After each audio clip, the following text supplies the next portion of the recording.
ಸಂಸ್ಕೃತ ಭಾಷೆಯಲ್ಲಿ ಪಾಡ್ಕಾಸ್ಟ್ ಮಾಡ್ತಾರೆ, ರ್ಯಾಪ್ ಮಾಡ್ತಾರೆ, ಕನ್ನಡ ಮತ್ತು ಇತರೆ ಭಾಷೆಗಳ ಹಾಡುಗಳನ್ನು ಸಂಸ್ಕೃತದಲ್ಲಿ ಹಾಡಿ ತೋರಿಸಿ ಎಷ್ಟು ಸುಮಧುರವಾಗಿದೆ ಅನ್ನೋದನ್ನು ನಮ್ಮೆಲ್ಲರಿಗೂ ತಿಳಿಸ್ಕೊಡೋದು ಮಾತ್ರ ಅಲ್ಲದೆ ಅವರದ್ದೇ ಒಂದು ತಂಡ ಕಟ್ಟಿ ಸಂಸ್ಕೃತನ ಬೆಳೆಸುವ ಒಂದು ಕಾಯಕ ಮಾಡ್ತಾ ಇದ್ದಾರೆ.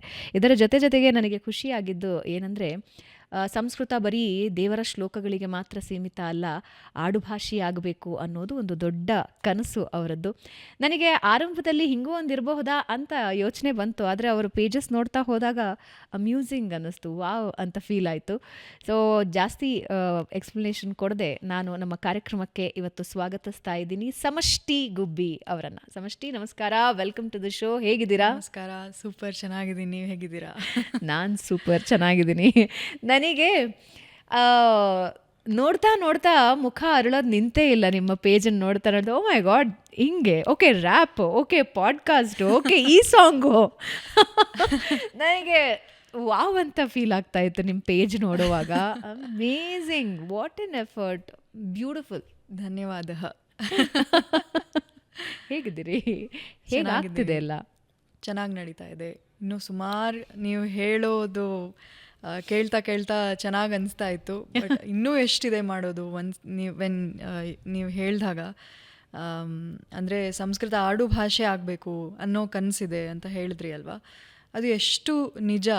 ಅಲ್ಲಿವರೆಗೂ ತಲುಪಬೇಕು ಅಂದರೆ ಇನ್ನೂ ಎಷ್ಟು ಮಾಡಬೇಕು ಅನ್ನೋದು ಒಂದು ರೌಂಡ್ ಹಿಂಗ್ರಪ್ಪ ಅಂತ ಪಾಸ್ ಆಯಿತು. ಹೌದು, ನೀವು ಪಾಡ್ಕಾಸ್ಟಿಗೆ ಮುಂಚೆ ಕೂತ್ಕೊಳ್ಳುವಾಗ ನಿಮ್ಮ ಕನಸೇನು ಅಂತ ಕೇಳಿದಾಗ ಹೇಳಿದ್ರಿ, ಅಂದರೆ ಸಂಸ್ಕೃತ ಯಾರೋ ಮಾತಾಡ್ಕೊಂಡು ಹೋಗ್ತಿದ್ದಾರೆ ಅಂತ ಹೇಳಿದ್ರೆ ಏನೋ ವಿಶೇಷ ಅನ್ನಿಸ್ಬಾರ್ದು, ಅಂಥದ್ದೊಂದು ದಿನ ಬರಬೇಕು ಅಂತ. ಹೌದು ಹೌದು. ಯಾಕೆ ಇಷ್ಟು ಪ್ರೀತಿ ಸಂಸ್ಕೃತದ ಮೇಲೆ?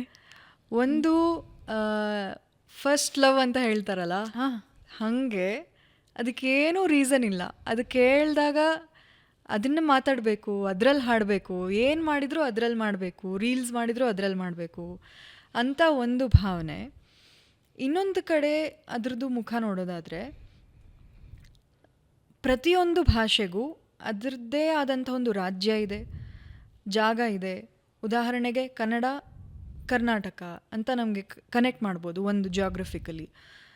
ಅದೇ ರೀತಿ ತಮಿಳ್ನಾಡಿಗೆ ತಮಿಳ್, ಅದೇ ರೀತಿ ಮರಾಠಿಗೆ ಮಹಾರಾಷ್ಟ್ರ ಇದೆ. ಆದರೆ ಸಂಸ್ಕೃತಕ್ಕೆ ಯಾವುದೇ ಒಂದು ಜಾಗ ಅಂತ ಇಲ್ಲ.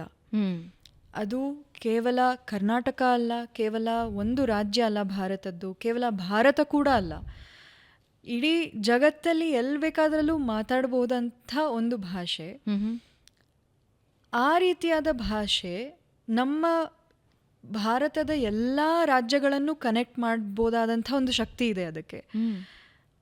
ಸೊ ಇವಾಗ ಬೇರೆ ಒಂದು ರಾಜ್ಯಕ್ಕೆ ಹೋಗಿ ನಾನು ಫಸ್ಟ್ ನನಗೆ ಭಾಷೆ ಬರೋದೇ ಇಂಗ್ಲೀಷ್. ಅಂದರೆ ಅಲ್ಲಿಯ ಭಾಷೆ ನನಗೆ ಬರೋದಿಲ್ಲ, ಅದಕ್ಕೆ ನೆಕ್ಸ್ಟ್ ಯಾವ ಭಾಷೆ ಯೂಸ್ ಮಾಡ್ಬೋದು? ಇಂಗ್ಲೀಷು. ಸೊ ಯಾವುದೋ ವಿದೇಶದ ಭಾಷೆ ಯೂಸ್ ಮಾಡೋ ಬದಲು ಸಂಸ್ಕೃತವನ್ನು ಯಾಕೆ ನಾವು ಕನೆಕ್ಟಿಂಗ್ ಲ್ಯಾಂಗ್ವೇಜ್, ಒಫಿಷಿಯಲ್ ಲ್ಯಾಂಗ್ವೇಜ್, ಆಧಿಕಾರಿಕ ಭಾಷೆಯನ್ನಾಗಿ ಯಾಕೆ ನಾವು ತರಬಾರ್ದು ಅನ್ನೋದು ಒನ್ ಆಫ್ ದಿ ಏನು ಹೇಳ್ತಾರೆ ರ್ಯಾಷನಲ್ ರೀಸನ್ಸ್ ಅಂತ ಹೇಳ್ಬೋದು. ಲವ್ಲಿ.